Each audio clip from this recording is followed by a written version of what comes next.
Boa tarde, me chamo Rafael Ferreira Herbert, sou aluno da disciplina de Comunicações Sem Fio da Universidade La Salle Canoas.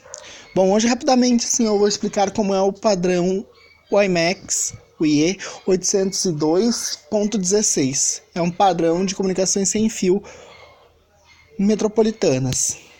Bom, o que é o WiMAX? O WiMAX é uma tecnologia desenvolvida para oferecer acesso à banda larga a distâncias típicas de até 50 quilômetros, ou seja, com um raio de 50 quilômetros, né? Ela foi formada por um grupo de empresas de equipamentos e componentes, como Microsoft, Motorola, Intel, entre outros 230 membros, que também tem desenvolvedores, etc, né?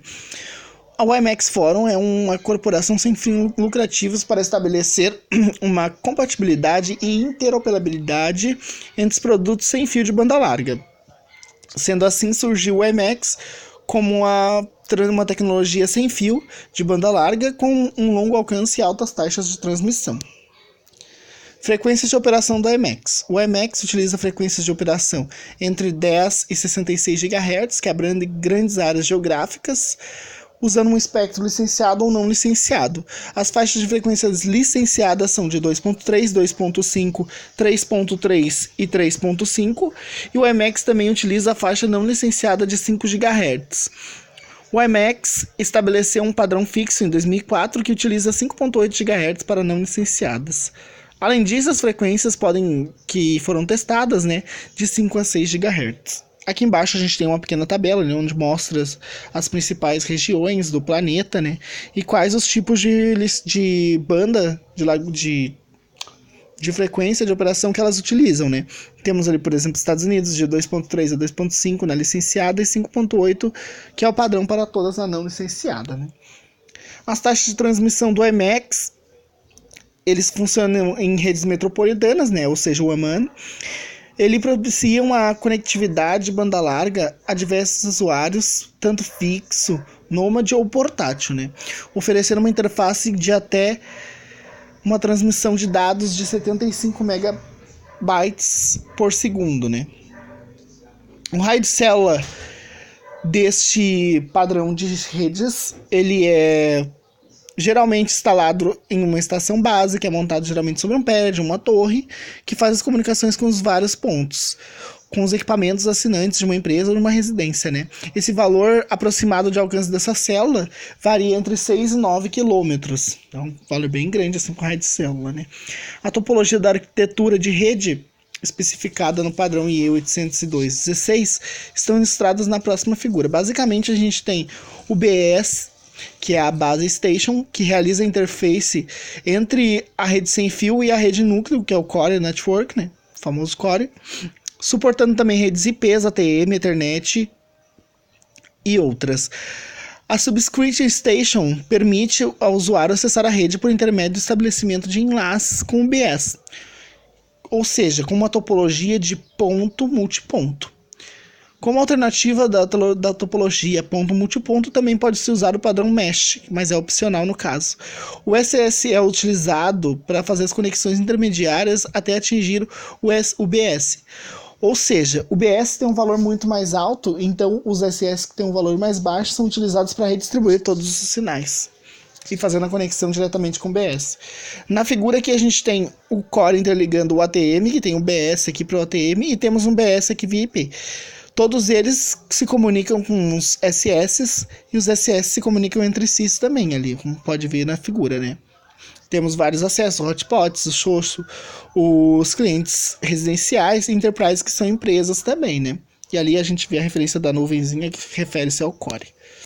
As principais aplicações do WiMAX são as redes municipais, que são site zones, que são acessos residenciais a banda largas, basicamente como se fossem capacidades de cidades, né, como o nome próprio diz. Tem o acesso last time, que é para last mile, que é para clientes empresariais, basicamente empresas. Os troços backbones, que são para utilizações de celulares, né, com a vantagem de ser mais baratos do que os backhaul. Temos as redes de videovigilância, que é para monitoramento de câmeras, veículos e tudo mais. As redes privadas, que são edifícios, que podem ser condomínios, que podem ser também redes de clientes ou redes de empresa, também tanto faz. Redes com mobilidades, que ele traz o exemplo dos hotspots, Wi-Fi, para banda larga dentro de veículos, em movimento, né? E temos o VoIP, que é importantíssimo, que é o tráfego de voz sobre IP, ou seja, através da internet.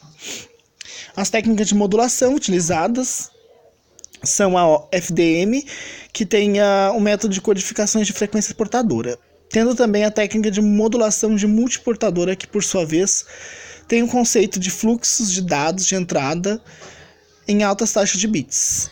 Essa técnica vem sendo usada desde então, sendo particularmente considerada empregada na radiodifusão, em transmissões digitais também sobre linhas telefônicas e redes locais sem fio. A técnica traz como vantagem trabalhar com uma segunda dimensão, que é o caso do domínio de frequência, no qual permite-se obter ganhos adicionais, utilizando técnicas de melhorias de sinal entrelaçados e códigos corretos de erro. Uns exemplos das aplicações do Emacs. Um exemplo clássico foi na reconstrução e apoio às vítimas do furacão Katrina, logo depois do desenvolvimento daquele padrão que a gente falou em 2004, ali em 2005 em Nova Orleans, onde foi a implantação desses equipamentos. Para a Intel fez a doação, né, de 2.300 notebooks, utilizando essa rede que foi instalada lá como uma ajuda, né, para a população, para poder se comunicar e tudo mais, até para as equipes que estavam atuando lá. As vantagens do Emacs. Ela proporciona um maior alcance sem a necessidade direta de elementos interconectados. Permite acesso à internet e chega a áreas sem grande infraestrutura como zonas rurais. O Emacs permite que seja reservada uma banda de utilização de dados e seu padrão também integra as funcionalidades de QoS, muito importante para a qualidade do serviço. O que seria possível medir a capacidade garantindo qualidade do serviço aos usuários, né? As desvantagens: como as antenas utilizadas em alguns dispositivos para captar os sinais são significativamente pequenas, para que eles capturem o sinal Emacs seria necessário aumentar a sua potência, o que pode provocar interferência de outros dispositivos sem fio que utilizem a mesma frequência. Para explorar o serviço utilizando as tecnologias, é necessário a aquisição de licenças para a prestação desse serviço e de licença para uso de bandas, né, através de empresas que são registradas no país. Tem um gasto aí que tu vai ter que ter esse licenciamento de banda, né, porque depende da legislação de cada país, e também que pode ter esse problema aí com esse excesso de uso de canais e interferências aí. Basicamente é isso, né? A gente falou um pouco sobre o Emacs, explicando todas as funcionalidades dele, né? Suas vantagens, suas desvantagens e as suas áreas de operação ali, que frequência ele trabalha. Seria isso, muito obrigado pela atenção de todos.